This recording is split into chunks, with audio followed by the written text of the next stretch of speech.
Africans yesterday started a trending request from the e-hailing services from Nigeria, and they ended up wasting the time of the drivers, and it was part of a prank, in a very disturbing prank that they've termed Request in Nigeria Challenge. The South Africans would book Uber or Bolt rides. However, when the driver gets to the location or they are in transit, they will cancel the trip, wasting the driver's time and fuel. Meanwhile, Nigerians retaliated by causing even more havoc with taxi drivers, taxi fares in South Africa by organizing drivers of ride-hailing apps to converge in a specific location. I saw that picture and I was like, why? Nigerians, why? Nigerians have escalated their response, extending their efforts to businesses in South Africa, including restaurants that accept payments on arrival. So they will then, in a coordinated attempt and effort to disrupt operations within the country, they would place orders and you'll be getting payment on delivery, and then they put in the wrong number and all those stuff. Anyway, this retaliation and back and forth that was happening got our attention. I'm going to just discuss it.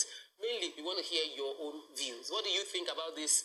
Or is it that you don't even know about this? Because some people do not even know this happened because it was purely a Twitter X drama. It's actually affecting several people, their livelihood, wasting their money. They were even ordering products online just so that you can show we are 200 million Nigerians. When we want to show you, we show you. You started the war, we're going to give it to you back. Maya, when you saw this, what was your... I'm so excited for my liking. Oh, okay, so... for this story. It's Friday and I told you I'm very happy, so I think... I am too excited. You're a typical Nigerian. We love this. We love wawulens. I mean, when I was on it, it's easy to see how, apart from those who are doing it, the cheerleaders, oh my goodness. But, you know, for me, it just opened up the fact that social media is powerful and we need to be careful how we use it.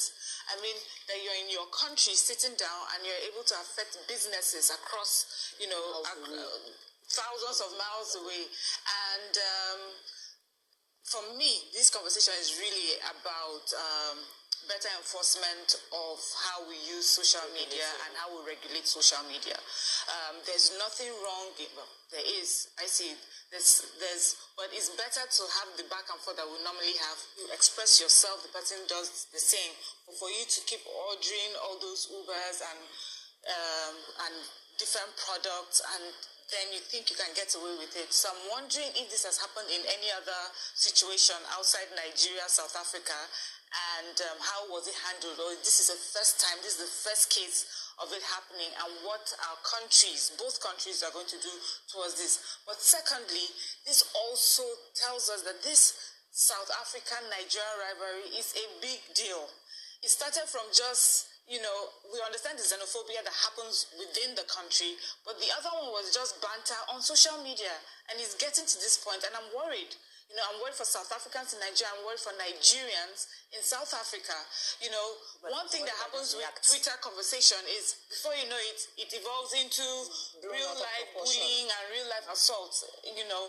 So what is the government going to do? Because they cannot pretend not to have seen it. So we're talking about our foreign ministers, you know, our diplomatic missions. What are they going to do, both countries? And I think we need to come up with a project, Nigerian-South African project, that will help bring about fostering better relationships between these two countries, telling our stories, giving context to some things and why it is that we're better together as brothers than constantly bickering to the point of stopping businesses. That's my take. I'm not a fighter, I'm a lover. Yes.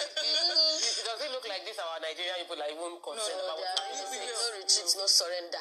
That's what Nigeria does. That means what is extra. I always say that do not at any point in time let Nigerians gather over your matter. Whether it is right or it is wrong. If it's right, they will rightfully will you to a right place. And if it's wrong, my dear, you will not like the outcome. Because for West Africa, Nigeria and West Africa, and for South Africa, yes, the cordiality within us is that we're Africans first. And I think this thing, yes, Nigeria blew it out of proportion because we just had to, you know, sometimes. But people will say the person that asks you that, what do you want to do? You have to do it and show the person that this is what I can do. And you will show him. That's what Nigerians just did. Excuse you, you cannot toy with the giant of Africa. Fine, we might have our deficits. We agree. You do have lights. No lights, no good road, bad government policy. Yes, we agree, but do not let Nigerians unite on your matter. I think this thing was just, in my opinion, it was just a transfer of aggression from the whole Chidinma story and every other thing that South Africans just press on us. And sometimes we look away, in all sincerity, they'll do things, when you're on the X space more, you see things, and people from Gambia, from some other countries, they'll just rub on us, and we're just like, well, you people are too small, you're just a small fry. Oh. But we look at South Africans like, these people want to hold our neck, they want to choke us. So by the time we want to counter choke, somebody will be needing oxygen to breathe and live. But all the same, I would also say that Nigerians should take it easy. We have a lot of bilateral relationships amongst us. We have one of the finest South African companies here, and too numerous of them even in Nigeria. And do not also forget, like even the Chidinma story, she's her mother, her father. We have different descents who have married into South Africa and into other races. So if you begin this type of war, we know we will still always refer to even our Ife and Mudakeke story, which was within. It was gory. So if we let this really blow out of proportion, other than the fact that this cruise gun is in one, but just do it small. It's just sample. Don't need to show them a point. Just show them the sample part of it. You understand? Me, I like when you put hand in somebody's eye. The person will be able to look at you like, are you sure? Do you want me to shook my eye back? So by then now we are shooking our hand. It's not like somebody is blinding. But ultimately, the government too should come and mitigate or mediate in this ongoing rivalry. It's been going on for too long. And I fear particularly for Nigerians who are in South Africa, because that's how this xenophobic attack started, and somebody will just get spoiled and will just get angry over maybe things that some of us back here in Nigeria consider as trivial, and somebody will start, and before you know, we are calling family, government, helter skelter. So let's know when to just draw a line. Though it was a South African that started it, let's state it very clear category. We're not, they find trouble, but don't knock on our door if you do not have money to buy market. Interesting. Somebody would think that she was in the planning committee. I was waiting for her to land so that I have not known about it.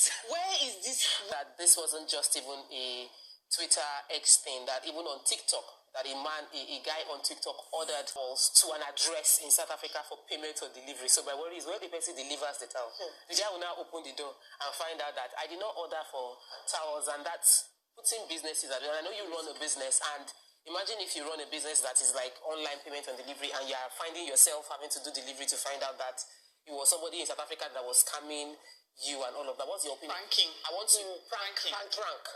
Sorry. Prank. So two sides, as a business owner and as a legal, our learned colleague on this matter. Okay, so let me first of all start from the overview of saying that I know Mariam is saying something like that. Two wrongs don't make it right, but then he cannot beat me and tell me how to cry or when to stop crying. I just feel like that this is coming on the heads of different things happening between South Africa and Nigerians, and then it's beginning to look like bullying, like, in a certain form of way. Because why do you think it's okay to do that? First of all, everybody knows the problem we're having now with fuel in Nigeria, petroleum issue and stuff, and then you think it's okay to waste. People queue up for all night, they won't sleep early hours of the morning to buy petrol, and then you think it's okay to want to waste somebody's time. No, we will show you that Nigeria, when you do us, we do. We might not be united within, but then when we gather on your matter, we gather on your matter. That's on one. Then secondly, as a business owner, why do you want to do payment on delivery? You take it another place, so. Yeah, because I don't run my business like that.